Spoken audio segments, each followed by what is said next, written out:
What movie? We are now streaming live on Facebook. So I don't know what you just said, Sam. I was trying I to do said, what movie is that from? Where did who go? Oh no, I don't know. remember. You got to tell me. You got to help me out here. Top Gun. Oh, Ron We might have were like gotten this. We were like that. And I said, where'd he go? And he goes, where did who go? So everybody, welcome to, and I don't even know what number this is, 1920. I found out last week we were supposed to have the Wealth debate, and apparently I'm the tech guy. And shocking that they couldn't get it done without me. We're sorry that we didn't get a Wealth debate on last week. But more importantly, my youngest turned 16, so we have another driver in the house. And so definitely that was more important than being on the Wealth debate for me. Sorry that Bradley and Sam had some technical difficulties. But what's cool about tonight is we've got extra people on here. We've got some guests. Special guest. Ron and Gene on here. And you can decide who's Ron and who's Gene. That's your call. You can make that decision later. And once again, Depends who's in trouble, Pep. do that again, Ron. I said it depends on who's in trouble. Amen to that. So here's what we're going to do is I'm going to turn it over to Sam in just a second, but I do want to let you guys know I will be in the chat box. Let us know who's on. I'm going to say hello. If you have questions or comments, I know Sam's going to try to rustle up maybe Gene a little bit on this discussion. I think it'll be kind of fun. I'm not sure. I just want to stay in the background on this one. So if you're on the call, please say hello. I'm going to say hello back to you. Sam, take it away. So just a quick news update in Canada. Let's talk about Canada first. They're talking about legislation in Canada to force employers to pay sick leave for up to 3 days, $200 max per day, while people who are told they have to isolate, that they get paid by the employer, and the employer is going to be reimbursed by the government. And the reason they did this is because employees were complaining, people were complaining that because the government was supposed to take care of them while they were off, it takes too long. So they've decided to put that onus on the businesses. So the businesses now, so someone, I don't know the particulars, they're going to try to push it through on Thursday. Somebody says that they don't feel well or they want to take it off, or they've taken the shot and they've had an adverse effect. Who knows? I don't know. I don't even know if you can do this every second week, decide you're going to take 3 days off. What's disturbing to me about this legislation is the impact to businesses. I don't understand how the government's going to come away a hero when they're putting all this pressure on the businesses to pay this amount of money, and they're going to be reimbursed. And if the people who were off said it took too long, how's it going to be different for the business? How is a business supposed to float? Their employees coming in and saying, I don't feel well. Now, legitimate cases, I understand, but this is the thing. You don't need a sick note. You don't need a note. You don't need to produce anything. You just got to say, I don't feel well. This is extremely disappointing in Canada's disaster, the way they've handled COVID, disaster. And this is all to cover up the fact that they just simply did not secure the vaccines. This is a disappointing day in Canada, and it appears that this government cannot get their hands around this, cannot. So what they're going to do is continually strain and stress businesses to cover the disaster that the government and the steps they've taken to handle this issue that other countries like the United States are way ahead of the curve. Like, wait, you want to complain about the US and the way the US handles, they don't care about lives? Give me a break. Get a grip. This is, you know what? I need to move on. In the US. Sam. Yes. Can you tell us how you really feel? No, what's the opposite opinion then? What are people that are for it? What is their argument? I understand the opposing position, or the position is that simply people can't afford to take those 3 days off. Now, I can imagine there was abuses on the other side. So maybe, you're a business and maybe you feel like you're overstaffed. So you force people to isolate. It doesn't cost you any money. right? Just tell them they're gone, and I don't have to pay you for the time off, right? I don't have to worry about it. You need to self isolate. You came in with a sniffle. I don't know. I'm sure there's abuses on both sides. So the idea is it's not fair, which I agree with. It's not fair for someone to be told to go home and self isolate and eat, the cost of being off with no pay. And with all due respect, most people are living on tight budgets, paycheck to paychecks, hand to mouth. That's the reality, and more so in this environment. So they need help. They need assistance, which I agree with. But that's got to come from the government. You can't force businesses who are already strained, trying to run in this tenuous environment, trying to make a buck to keep our economy going, because you can't keep giving helicopter money. That's not going to work. You just can't keep tossing money out. Like that's going to solve everything. There's a deficit on the other end of this that needs to be managed. Now, I'm not worried about deficits. I'm worried about who's managing the deficit. And if we take any indication how they've handled COVID, these guys are going to be a disaster with the deficit. They're going to be a disaster. They're going to try to spend their way out of this. It's just silliness. It's silliness. So I appreciate that people are suffering and people need help. I do. But this is not the solution. This is not the solution. So that's the other side of it. I need to calm down because I'm very disappointed in Canada's management of this. And I can say that for sure. I can. I'm Canadian. But if I can't say it, who can? So I'm disappointed. In the United States, Biden is still trying to push this $2 trillion infrastructure deal, which I think is a great idea. The dilemma with the $2 trillion is it's not going to be $2 trillion. It's probably going to be something like 10 trillion when it's all done, right? This is the problem. It's a great idea.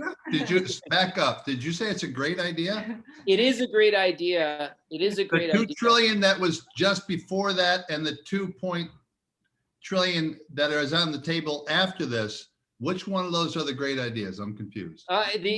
Well, I do believe the United States had to inject that money. They did, just to cover the loss in GDP. Now the problem with that, see, I'm not against deficits.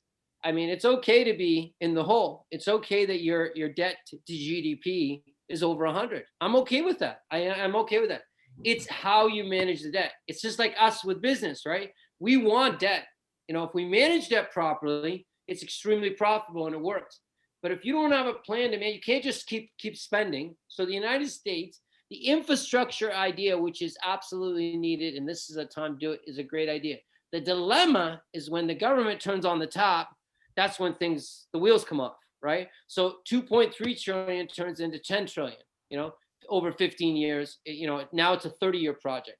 So that's the concern I have for the US is who's managing this 2.3 trillion.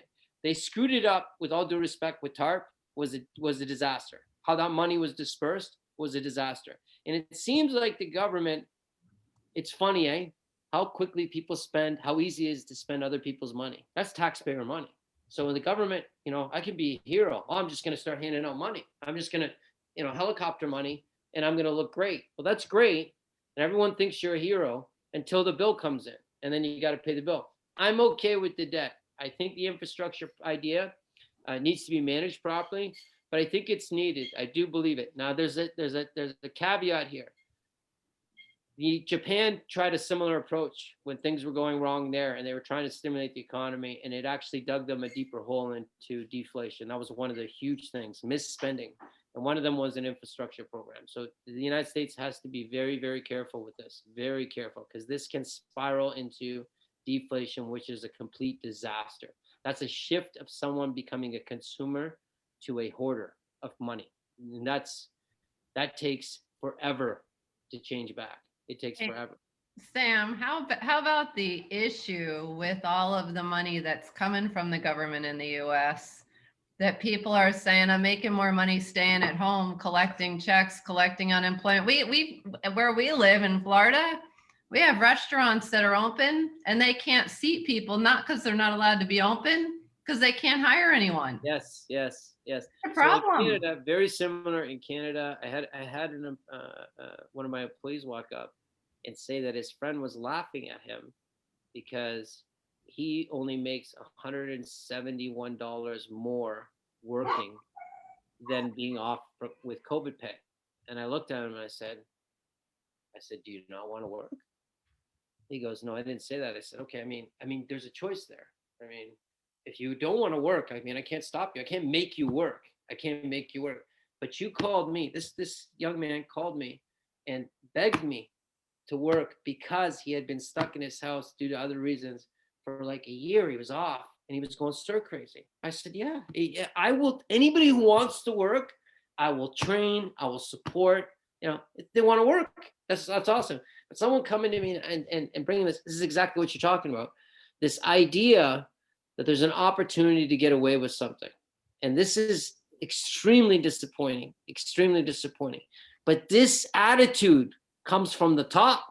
This comes from the top. This rains down on people. And this is why people, they act like that. And the governments, both governments, Canadian and US, they perpetuate this ridiculous myth that people who have it are pulling some scam to get it. We had a program in Canada. We were shifting our corporate tax system, and was the headline: corporations need to pay their fair share. Pay their fair share. What? Are you kidding me? You just slap a name on it, and then we're supposed to say, "Oh, that makes complete sense." Really? Pay our fair share? Are you kidding me? Are you kidding me? The reason the government, the economy runs is because of businesses. Because every time you get money, you blow it, you burn it, you light your cigars with it. You know, you're throwing it out in the trash. You're wiping with your $100 bills. Like, you're kidding me, right? This is the reason that businesses get to keep the money, is because they're doing the government's job. You're not supposed to take the money and just burn it. So you're absolutely right. It's ridiculous. It's ridiculous to put people in that position. You have to create. Obviously, you want to help people. But you got to balance out the market. You got to pay people what they need, not what they want, what they need during this time. No one should go without. I don't think anybody should go without. But to have a business not be able to run because the government's paying them more than they're paying them, that's outrageous. Yeah, it is outrageous. Outrageous. So Sam, can you do me a favor? We've got guests on here tonight, so we're gonna let them. Yes, I was just gonna do that. I was just gonna do that. I was just having a sip of my coffee. You're such a fibber. You are such a fibber, dude. I swear I was gonna. This is not really a debate, because we 100% agree. Well, the reason we wanted you both on, is because I know that you're long-time investors. You've done extremely well for yourselves, and I know that you really pay attention to not only your local economy but the overall economy, to make your decisions about your investing. And one of the things that we had talked about previously in another meeting was that you had some strong beliefs about what was going to happen with the real estate market specifically, and the real estate market is absolutely embedded into the overall economy, for sure. It's a huge part of the economy, for several reasons. And I wanted to know if you could expand on that, what your thoughts were about the future, and real estate or the overall economy. Please feel free to talk about anything in reference to that. That'd be awesome. And just, what kind of decisions are you thinking about making or have made, in trust of that future that you see? It's a huge question, Sam. I mean, it's huge. I wish that we had that magic 8 ball and we could know, but I think the best ball that we have to look in is history. And if history repeats itself, we are in a massive climb that at some point has a cliff. And I am a believer that we are going to experience a fall off the cliff. And I can speak, I think, for both of us and how we are preparing for that. And I think part of the strategy right now in our real estate holdings is sell when it's high.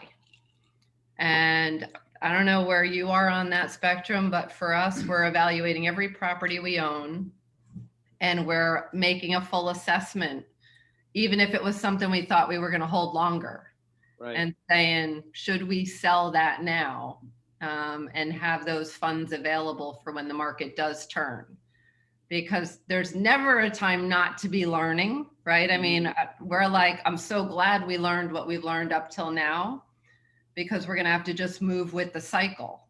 Right. And so strategy is a little different right now. We were on a call last night, actually, looking at land.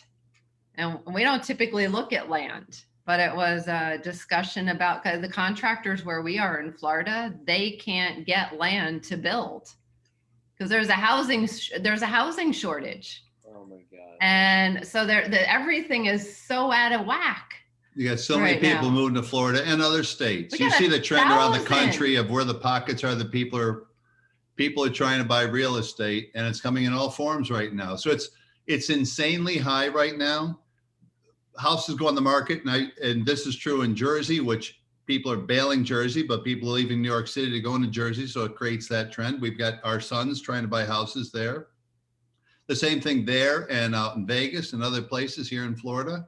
The moment a house hits the market, there are multiple bids that are $30,000, $40,000, $50,000 over a ridiculous asking price that's already 8 or 10% higher than it was last month. We look at all the markers. It's off the charts. Our builders, people that are even buying land and putting up housing, they can't get half the material they need to build the houses. So even in the villages, they've got their plan for 90,000 houses they're going to build over the next 8 or 9 years. And they're putting people in rental properties right now because the houses they committed to, and they're already built, they don't have doors and windows to put on a lot of these. It's just a domino effect of where the supply and demand is. Right. And that's economics. Yeah, It's economics. It doesn't change. You talk about solving problems. You bring that up in virtually every financial call you talk about. Be a problem solver.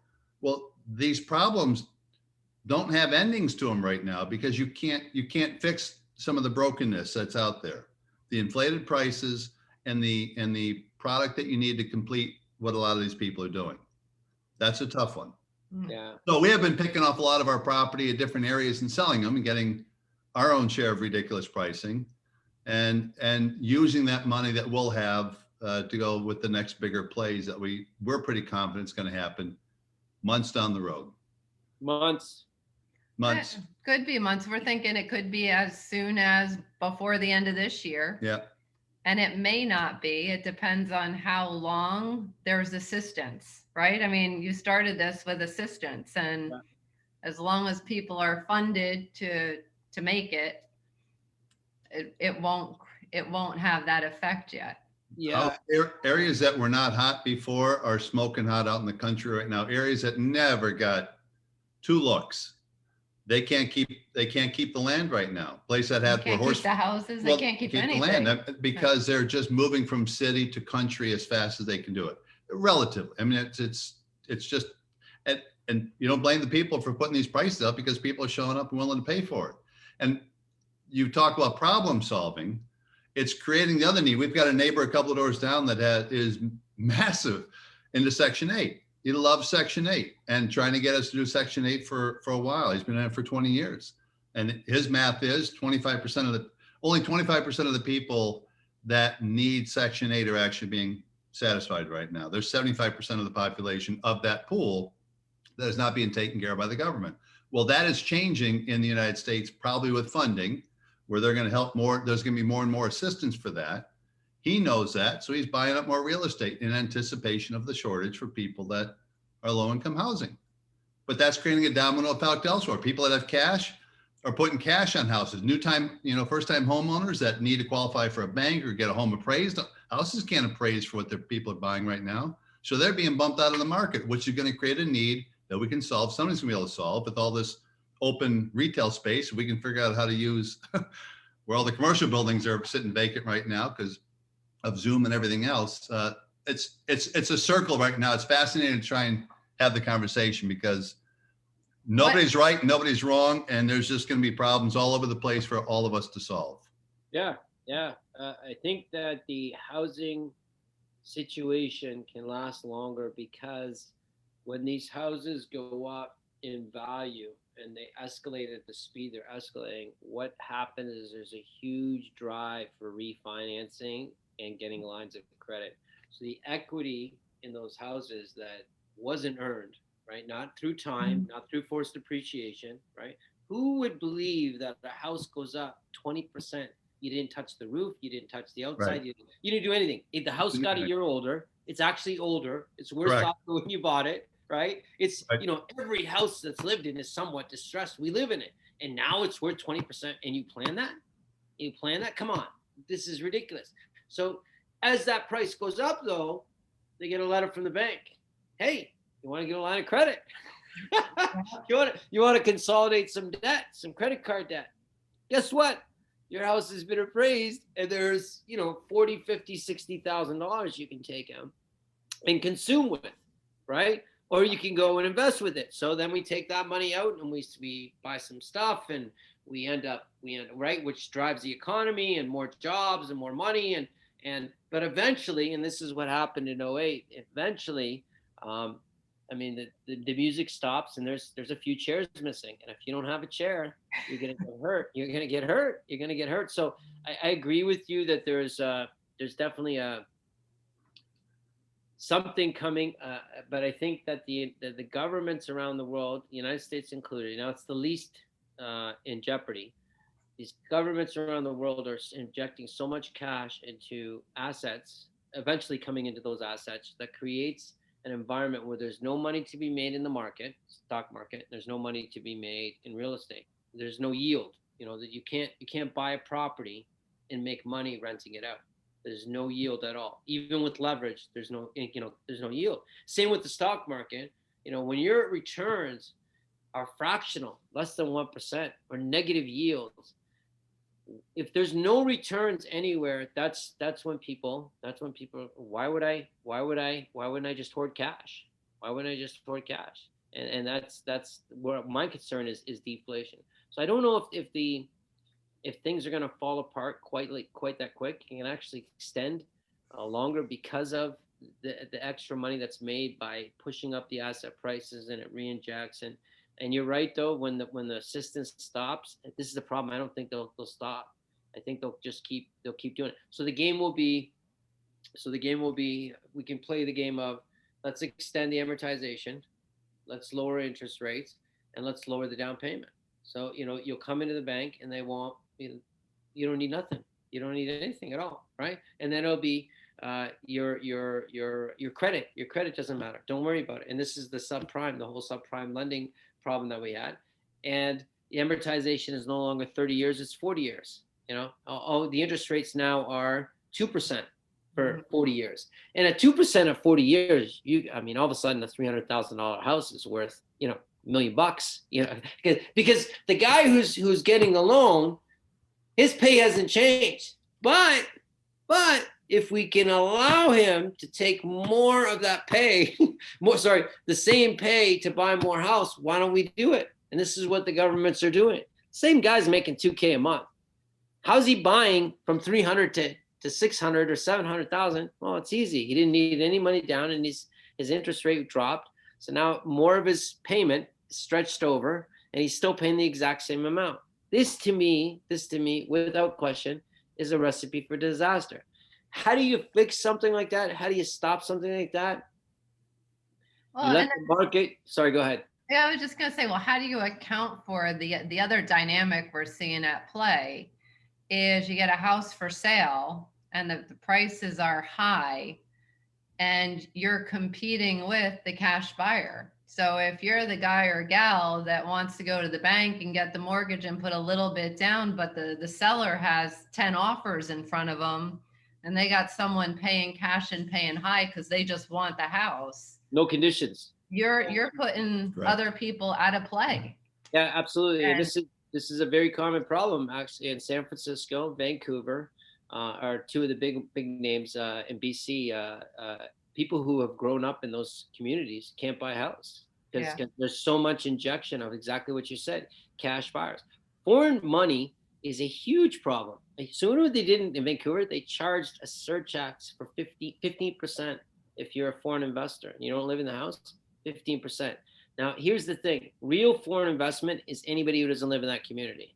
So an out-of-state person buying a house in Florida, that's foreign money. That money wasn't created in Florida. That Right. money's not, it's not even going to stay in Florida, right? I mean, no, the money's going to be funneled out. So yeah, absolutely serious problem foreign investing. Now, eventually, you have to service the population that lives there. They're the ones who are paying the property tax. Those are the ones that are, that are consuming. You have to, the line has to come back to the average. In the United States, the average yield over time for a house is 1%. It's 1%. So how do you sustain these 20%? It's the games that the governments play, unfortunately, to keep fueling that market. But you're absolutely right. That's a recipe for disaster. So where's the opportunity? Well, investors are like locusts. Cash buyers are like locusts. They go into one place, you know what I mean? They just ravage, and when it's gone, they go somewhere else and they run somewhere else, which is devastating for that community and some of the non-educated investors. Sam, how are you seeing some of your other business partners that have got commercial loans on their rental properties? Well, That day is around the corner. We're not talking very long from now. We've got people that own, like a lot of people, 8, 10, 15, 20 houses, a lot of them leveraged through commercial loans. And right. when they're not making payments because renters didn't have to make payments, there's no bailout like, for the government, for Fannie Mae and Freddie Mac and stuff that are totally covered. The commercial loans are not, and those are coming due because the other domino effect and other retail outlets and office buildings that have been sitting vacant for a long time.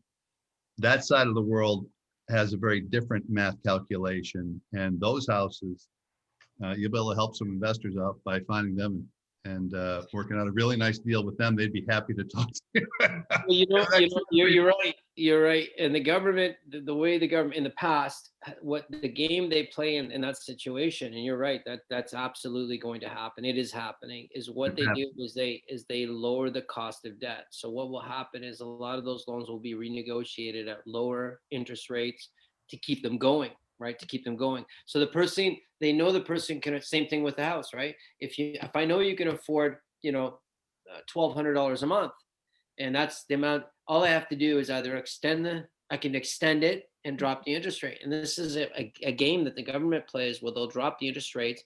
So your loan is still there, but it's been renegotiated at a lower cost. And now you can afford to keep sustaining the dream, right? But there's going to be an overload. And you mentioned something very interesting to me is what's going to happen with the commercial property and converting that into, say, residential. Because what's funny to me is there's a constant belief that there's a housing shortage, right? And or land, buy land, God's not making any more of it. There's nothing but empty land. Fly over the country. It's barren. I mean, there's some concentrations, absolutely. Is there a land scarcity, say in a New York City or parts of LA and stuff like that, or even Texas? I mean, there's Dallas, the top 10 markets. I mean, they're tight. They're tight. The rest of the country is empty. I mean, Canada's even. I mean, it's wide open here. We have 1/10 of the population in our countries, massive compared to the United States. Nothing but empty space. So I like to understand this. This housing shortage. When someone sells their house and they buy another house, who's living in that house? Where's this housing shortage? Someone has to live in that house. It's not disposable houses. We're not there yet where you just crumple it up and you throw it in the garbage like other consumables that we have. So who's living in that house? What? Nobody lives in that house anymore? We have to build more houses? And people are having less babies. So, and when I have a son, you have a daughter, they get married, they buy one house. Now, if they get divorced, okay, we got 2 houses now. But seriously, shortage? What are you kidding me? What's happening to these houses? Where are they going? Are they all in sinkholes? It's constant. Oh, there's a housing shortage. What? You got to be kidding me. Have you ever been to a city where you don't go to one area and you're like, whew, I don't think anybody lives there. Affordable housing, dude. It's affordable housing. People can't afford to live where they are, and people that have some of the big nuts on these houses, they can't settle for getting a third of a percentage on rent. People are trying to do the 1% rule. That went out the door years ago. It's Yes. you got to get yes. 2 or 3% and they don't find it. Mm. Somebody buys and sells their house, and you've got a ton of people out there who can't, based on their money, afford to live in these. They can't afford to live in New York City in the rents. They can't afford out in the West Coast, any coastal area. They can't afford to live there, and there's no place for them to go to buy because people can get in a lot of places a lot more than the house is actually worth. It's pricing everybody out of their box, which creates a void, and now you have other conversations about how do we take that space and create something based on the economics that more people can live in. So it's not just a housing shortage, Well, it's and where I people are think- living shortage. Affordability. Yeah. Go ahead. Sorry. Just two easy examples that I feel like I've heard the same story out of many people's mouths that mirror one another. One is someone, an older person moving back to where their kids are. And so right now they're selling at the high. And we know of folks that ended up moving back in with the kids because they can't touch anything right now, because things are just moving too quick and inflated. And then the younger population, the 20s, that are like, I want to get out of my apartment and into my first house. Like, how do they do it? Because right now they can't compete. Even if they've got a great job, great credit, and they can get a loan, they just aren't competing. So I think those are two areas where we're saying it at play. But I'd say, for anyone that's like new to real estate investing, you don't want to sit there like, oh, woe is me. Like, look at this crazy market. Right. The Opportunities. huge opportunity right opportunities. now, that if I was to have like a do-over on what we learned when we learned it, it's like, you want to know the strategies, the cycles, and then you want to learn finance too. Like, Yes. if you Deal understand structure, money and deal structure. economics, deal structure, having reserves, and putting yourself in a position as things start to open up. I mean, you can still find deals today. It's just a lot harder. Different. And I think you said it with structure. And I think one of the most interesting things that you said that I strongly agree with is analyzing each property and seeing the opportunity to sell, take advantage of the market, and then take that cash and get it ready for another opportunity when the market shifts or in the restructuring of another deal. I think that's wonderful. I think that's absolutely the direction to take in this time that you can do right now. Absolutely do that. Pip. I think I saw Pip raise his finger like 5 times. Does that mean he wants to talk? Yeah. I don't want to get in between the discussion because I'm enjoying just listening. And I got people sending me messages on my phone, people on the chat box. I just want to let you guys, and Sam already knows this probably. I just want you and Ron and Gene to know right now we've got people on 3-4 different continents that are messaging us, which is really Cool. It's good. We got people, Hi, people all over the place. both sides of Canada, both sides of the US. We got Australia, New Zealand, Asia. I mean, this is really cool. That's awesome. Hey, thanks for letting us know, Pip. Yeah, it's good. It's cool, but I can't even imagine how this all works with people all over the world. So it's really cool. Go ahead. Back to whatever. Money structures are Yeah. such Money great. talks, man. No, money structures, how Yeah. you structure deals is such an it's such a great conversation because Yeah. it's putting minds together and saying, hey, there's a problem here. You bring up problems, let's figure it out. Because there's all kinds of opportunities to figure Hey, that out. Sam, Yeah. can I just, one of those do-over points, like if you Yes. go back, Yes. I think, early on and in the investing, and it was like, we're going to take our money out of this and we're going to put it into houses. And buying a house with cash, and today selling the house and being able to cash out, and it's like, woo, the houses are high and that's great. But the restructured thinking falls right on all that education around creative finance. Then it's, how do you take that inflated bucket of money and how do you make it work a whole heck of a lot harder Right. than it initially worked, and Right. get it ready and seated for that. Yes. And this is why I deeply believe that it should all be centered around, debt management, right? Having lots of debt. And I think that if we're worried about the economy, inflation running wild, then definitely we want to be in debt. And if we think the U.S. dollar is going to collapse, absolutely want to be in debt. So there's not a lot of reasons not to be in debt unless you don't know how to manage debt. So the Correct. education, right? You got to know how to manage it. 100%. Yeah, I'm a big fan of own nothing, control everything, Mhm. everything debt for 99%. If they would give me a 100-year mortgage, I'd be on top of that. If they would let me buy a car with a 100-year lease, in other words, the Yeah. car would disintegrate before I paid it off. I'd be first in line. I would be all over that. So you could own a car for about $3 a day. You know I what though, think that's Sam? awesome. Like a lot of people don't get that though, because Right. when they're out in the market for the first time, second time buy-in, and they're borrowing money, they're looking at, hey, you know what? I'm going to get a shorter mortgage. I'm going to get the lowest interest rate. I'm going to do this, and it's like we're right there with you. If If you, we could get a 100-year mortgage, Yep. Yeah.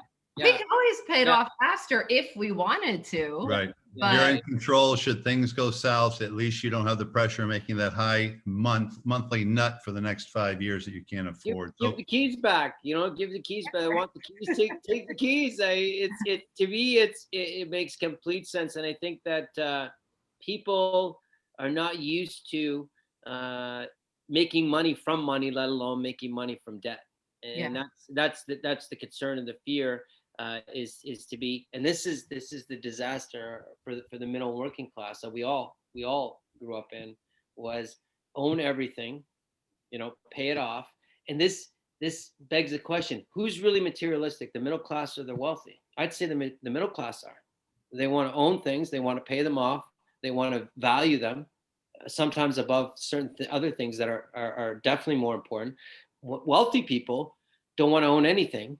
Time is the most important product to them, right? And they look at things as they devalue material things. And people say, well, no, they don't, because they buy all this stuff because it's worthless. The stuff is worthless, and it's just it's there's no value in ownership. That being said, I'm not saying to someone, if you want to own your house and you want to pay it off, knock yourself out. I'm just saying, don't wake up in the morning and go, I love my asset. That's no, because if you can't tell the difference between asset and liability, you're dead in the water before you even get going, right? And we make a lot of decisions in the morning without even thinking about it. Now, I used to do that too. I love my asset. That's what I used to say. Now it's like, I love my liability. That's, liabilities are bad. What? Liabilities are awesome. That's the salt of life. But you better have the income to pay for the liabilities. You better have the income. You should have all that stuff. But thinking those liabilities are assets, the fact that you walk into a bank and the bank says, let's look at your assets, and they call your car an asset, right there. I mean, you're looking at, hey, what? My car's an asset? What? Well, yeah, if you sold it today, you'd make, well, come on. If I sold my liver today, come on. Like, I mean, you're gonna, that's how we're gonna count things. If I sell it today, there's a cost to ownership. There's a cost to ownership, and that's okay. That's okay. You got to know the difference between an asset and liability. how long did that transformation and thinking change for you? How long did it take you to really get it? I think when I realized that it was virtually impossible to make a real return without debt, that's when it really hit hard with me. So when I looked into the market and I saw what you can make in the stock market, what you can make, and I'm talking about yields, not capital gains. I mean, put capital gains aside, Right. market goes up and down, but actual yields, returns from the market, very, very lean. And if you look at real estate over time, very, very lean. So how you supposed to make money? Well, the only way, without taking enormous risk, ridiculous risk. Yeah. So, how are banks making money? How are these insurance companies making? How are these? Because clearly they're making money. They're extremely successful and profitable. How are they making money? And that's when it dawned on me. You can take when I really looked at banks and how they work, you can take a 3% return and make it into 30 without changing the risk profile. What? Fractional lending. You know what I mean? Easy. You reduce your risk by actually taking the debt on. What? Yeah. What? It sounded illegal when I started going through it. I was like, this is illegal. We can't be doing this. This can't be right. What? I can do this?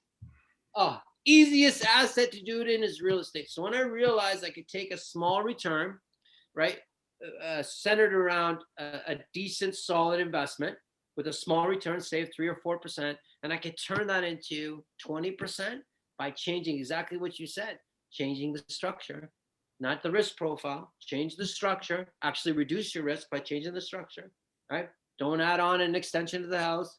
Don't increase the rent. Don't do anything else. Just change the structure, and all of a sudden you're making more than you made before. To me, that missing piece, when it hit me, I went homicide. I didn't want to. I didn't want to own anything. Sam, what do you think your inflation is in Canada? Do you guys all, first of all, do you all agree for the most part what the No, inflation range It's is? the same. It's the same in the U.S. where we know that the inflation number is the stated number is lower than the real number, or at least Okay. it's believed to be that. The goal is relatively the same as in the U.S. We're looking for a 2 to 3% inflation rate. Right now, the inflation is not moving at all. There's no growth really. So it's relatively the same in the U.S. I mean, inflation is a good thing. 2 to 3% is solid, means that there's growth.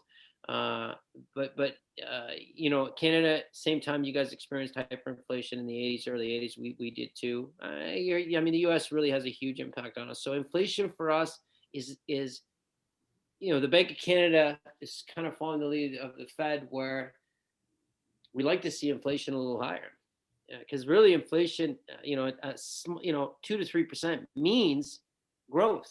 If you don't have inflation, there's no new money being created. And, So how do you beat inflation on your investing? Roughly. going to debt. I know 1,000%. that, but you've got to get a return on your money, correct? You got to get a yield, but you get an automatic yield. You get an automatic. So look at this. So then I realized, this is funny you brought that up. I realized I'm I only leading this have to into get- your conversations, what I'm doing. Yeah. I could have a 3% yield, net yield from the spread, like a bank, and I'll get another 2 to 3% due to inflation. Are you kidding me? Are you kidding? By what? By going into debt? Are you kidding me? So all I want to do is to go into debt, stretch it out as humanly possible. I remember I walked into a bank. And I'm renegotiating a loan for one of my investment properties. And I'm talking to the guy. He was my banker at the time. I'm talking to him. And his manager, his bank manager, he goes, "Is it okay?" It was a district manager. He goes, "Is it okay if the district manager sits in?" And I'm like, He wants to learn. So he sits in and he hears me talking to my banker about, okay, well, what if we do this? What if we do this? And all I'm doing is trying to reduce the monthly payment. I don't care, what, just reduce the monthly payment. And I can see the guy looking at me in the corner of my eye. I've seen him. He's looking at me like, what's wrong with this guy? I couldn't take it anymore. So I turned around to the guy. I said, "I just want to let you know, I'm never going to pay this loan off." And he looked at me and he kind You of still want to stay around? he got kind of sobbed, and he goes, like, I go, "No, I'm serious. I'm not joking. I'm never paying this loan off." And he goes, "Wait." I go, let me explain. I'm just going to keep renegotiating it, keep my cash flow high so I can continue to sustain this loan and do business with you. And I said, with all due respect, you guys taught me how to do that. Right. That guy offered me a line of credit when we were done the conversation. He wanted to extend more money to me, because when people realize that you get it and you understand that, and you can make sense of it, they want to give you more. You got to be. I used to say, and I still, when we teach, I'll say, I want to leave my son $100 million worth of debt, and people, I could see people going, "I would never want $100 million in it," and I go, "Don't worry about it. You got to be special to get Right. $100 million a day. You're not gonna just give anybody $100 million a day. You got to get $100 million a day. Gotta You have earn to it. be able to make a return. No, Right. you're just gonna wake up and they're gonna give you $100 million. Oh, you're saddled with all this money. Really? Is that how it works? No. You got to know what you're doing. You got to be able to. But think about it: $100 million, 3% yield, 3% for inflation. That's a solid return. There's economy and scale. There's money to be made. So for me, I don't want anything in anything. To me, the only good thing about money is to buy more debt. How much more debt can I buy with this 50 or 100,000? Where can I? And real estate just offers the easiest, and most inexpensive access to capital. And that's all we want is more access to capital. I don't even care what I pay for a house. To me, the price, and not to say that doesn't factor into the numbers, obviously, but the actual, am I paying too much or is it not? I don't care. I don't care. What is the return and what's the yield every month? I don't care. You could tell me I overpaid by 100. I don't care. 100,000. I wouldn't care. If this thing makes money and the return is double digits, I don't care. Give me 10 of those. All I think over. Yeah. That's such an important point too, Sam, because it does differentiate the shopping now versus in a market where things have turned. So you've got a lot more competition buying in the market when Right. the investor market, right? Right. When the market turns, because those are the folks that don't understand all the things that you're talking about right now. Yeah, right. And think of the cash buyers, right? The cash buyer buy a house and you're a cash buyer and you're down 30, 40%. That's cash. Yeah. Now, Correct. our property goes down 30%. We're like, too bad for you, bank. Too bad for you. I mean, I only lost the first 5 points. You guys lost the next, 25. I'm okay with that. What? You want the keys? Here you go. I don't care. They're not gonna want the keys if you're making the payment. If you're paying the bills, they don't want the keys. And it was a tragedy to watch how they managed the crisis last time. It's the people that had the highest equity in their houses that lost their houses. It was so tragic. And the people that had no money in their houses, they renegotiated those mortgages. How is this right? How is this right? This is the tragedy of being raised with no education about money, which I was. And this is no disrespect to my mother, who I love deeply, who I can never repay for what she did, but she didn't know anything about money. We weren't even allowed to talk about money in the house. Couldn't talk about money. It was taboo. That was pretty consistent in a lot of homes. Yeah. So how are you going to give somebody an edge or even a sustainability? I'd never seen a water bill when I moved out the first time. I'd never seen a water bill. I was like, you got to pay for water? I don't know, what? In Canada? But that point you're making, Sam, that totally ties in with your comment earlier, which is still sitting on like top of my mind. And that is about the middle class wanting to own stuff and pay it off, and the super wealthy wanting debt because they get it. Right. And it's not a you fool, you smarty. It's the disservice, I think, is that we don't educate. Don't I teach mean, them. Sure. I didn't learn that from my mom and dad. And again, no disrespect to them. I didn't learn it in school. We learned it when we decided we were tired of working in a corporation for dollars. I didn't want to trade my time for dollars anymore. Yeah. So good debt versus bad debt, and Yeah. what it means to have inflation and taxes when you're printing Yeah. money, what the opportunities are with there and what to pay attention to, and to sleep comfortably by having reserves. Yeah. So you can get more money from banks and you can make payments should something happen to get Yeah. out of jam. So it's completely different view on money, and it's a Yeah. game changer. And, Yeah. and it's not And it's too true in any late. country, And any it's country. never too late for someone to learn this stuff, Yep. right? I mean, I wish I learned it when I was in my teens. Yeah. Yeah. I mean, and the good news though is you're teaching your children about it. You mentioned your sons, Yep. and that's amazing. And then forgive me, you have 2 sons Yes, and any other children? Just the 2 sons? those two. And the dog that The you dog. that you Let's they not have forget the it- dog. But even our youngest son has a self-directed Roth IRA. So that's There you go. I mean, that's huge. That is huge. Oh, come on. It really that change in perspective. So and to bring Pip get involved. He was a huge impact for me. Huge impact, and probably the most important thing that I've learned from Pip, and there's been many, is time is everything. And really that shifted my mindset to make me a better husband, a better father, a better friend, a better person, without question. Definitely allowed me to recognize where does money belong in the scheme of things, and it's below time. It's below my it's below my family, my friends even. It's important that money is important, but not because it's money, but because we have to deal with it every day. That's why. Right. It's important. That's why we have to learn it. Yeah. It's like people and money are the two things we got to deal with every day, and they're the least. The least amount of education, structured education about these two factors. It's disappointing and difficult. I don't believe it's a conspiracy to keep us down. If there is a conspiracy to keep us down, they suck at it, because many people, go from zero to hero, which is that's why I love the United States. It's the easiest place in the world to go from negative. You can go negative to hero, back to negative, and go to hero again, over and over again. There's no other place on the planet that does that. It's I love the US for that, and it embraces it. So I think that what you're doing with your kids is so important. What I'm doing with my son, Pip's doing with his daughters, I think it's amazing. And over time, my wife was dead set against. We own a house, and this is because I love my wife. Otherwise, I'd be renting. I would be in a second. I'd be renting. It took me about a decade to persuade her over time to see the value in renting over owning a house. And I'm never going to say to somebody, oh, you shouldn't own a house.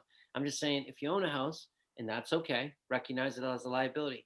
Don't feel bad about having liabilities. You feel good about them. You should feel good, that you have liabilities, so you can afford liabilities, that you can. But this is what we want. We can't walk around and just have things that profit us. Just think we live to work. This is not what we want. We want to be able to have those choices to own our house and pay it off. I mean, why wouldn't you want that choice? But financially, recognize what it is. It's a liability, and you're totally accepting, and you're okay with it, and you choose to it, and you're fine with it. Just like buying a Sea-Doo, or buying in Canada a snowmobile, or buying buying a boat. Boat's got to be the worst liability on the planet. It's got to be the worst. But hey, if you love sailing, you deserve to buy a boat. You just got to figure out something that's going to make the boat payment, right? That house that's going to make the boat payment. Yep.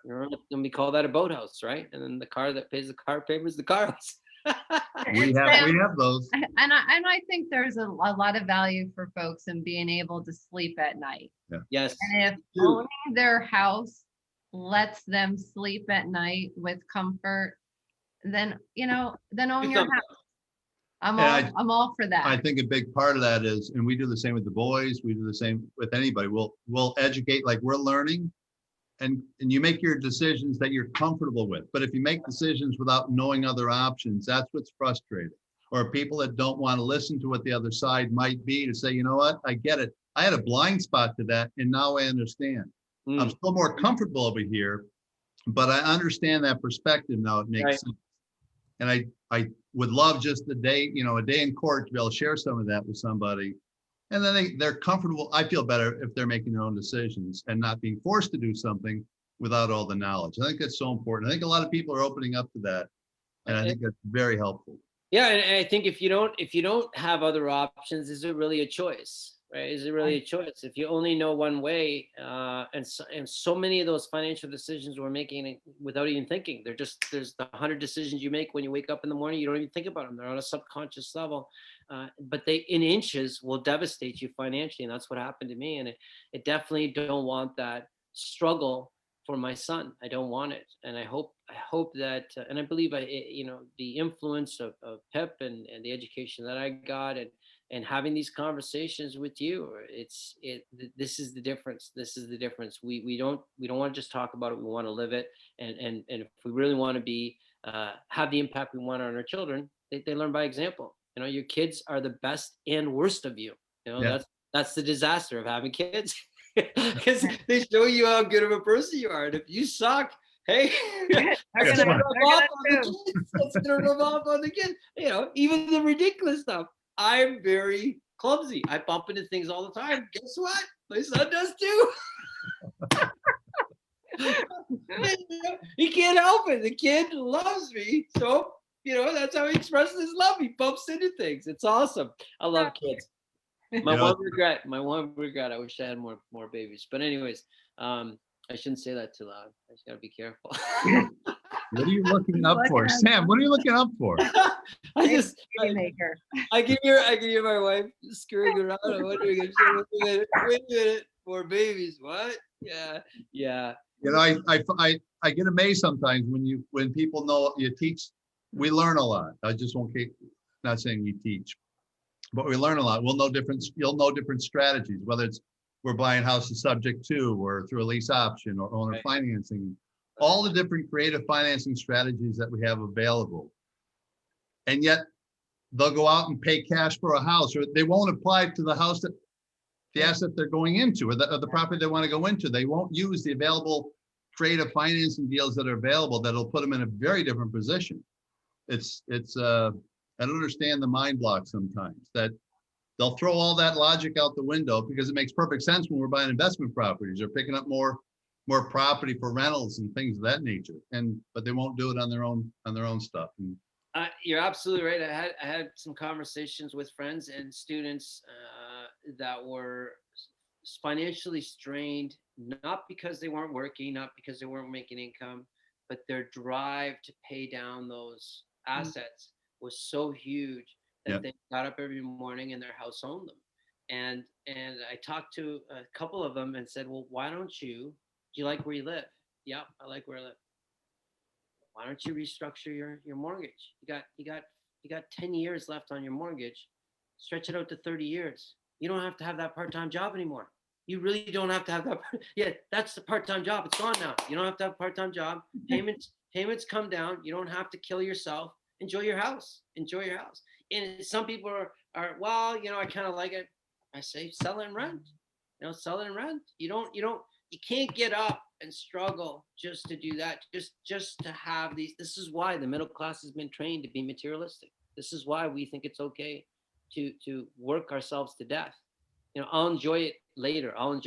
Really? Later? What's the line, Pip? Someday. Some days not a day of the week. There you go. Someday Not of the week. See what I'm saying? Yeah. The guru here, the Buddha here, the investment Buddha here, these pearls of wisdom, for me, they were a huge effect.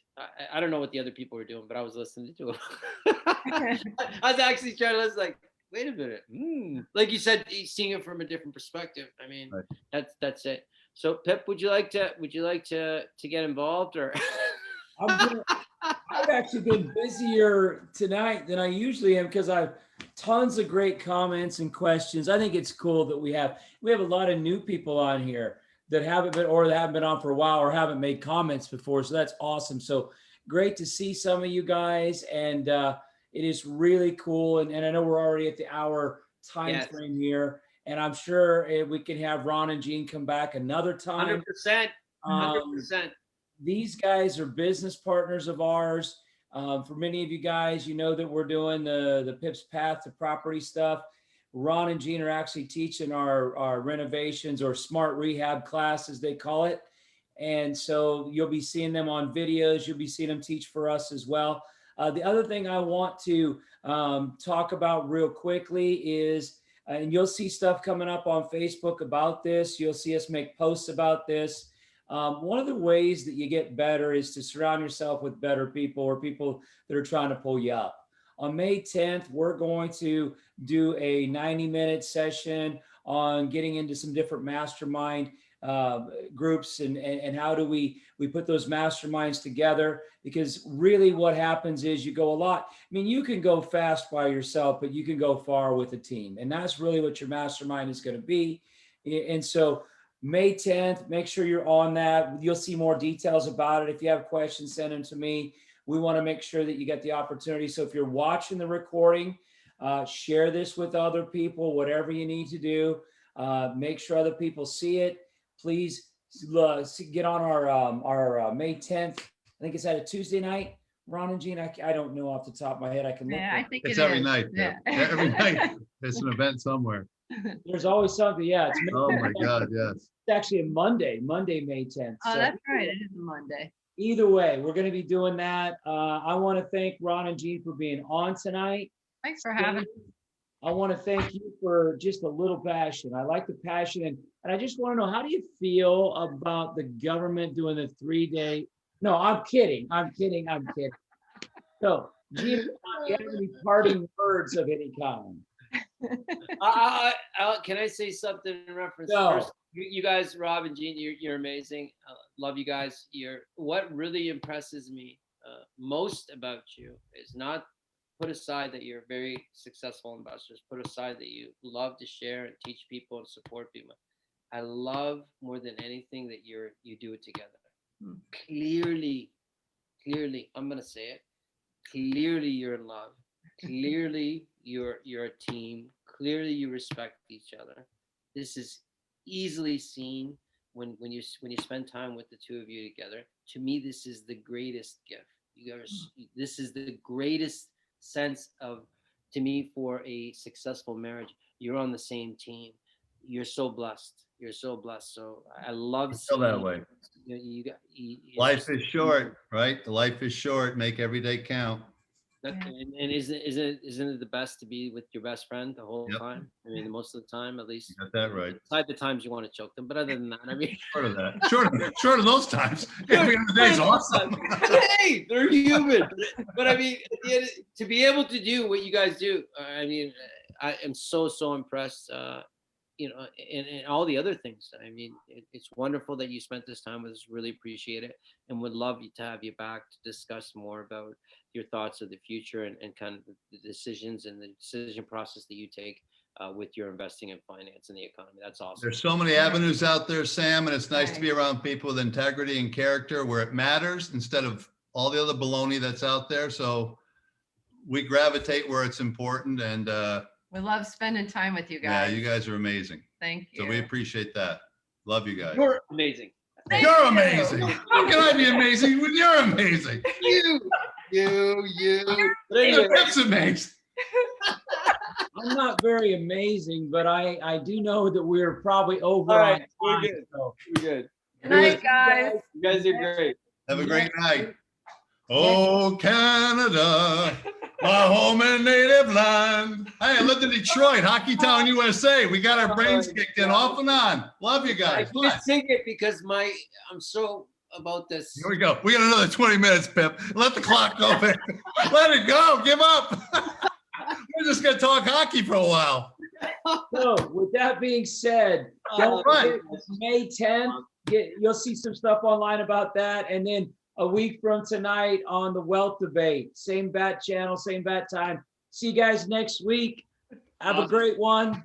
Thank you. Thanks, everybody. Bye. Bye.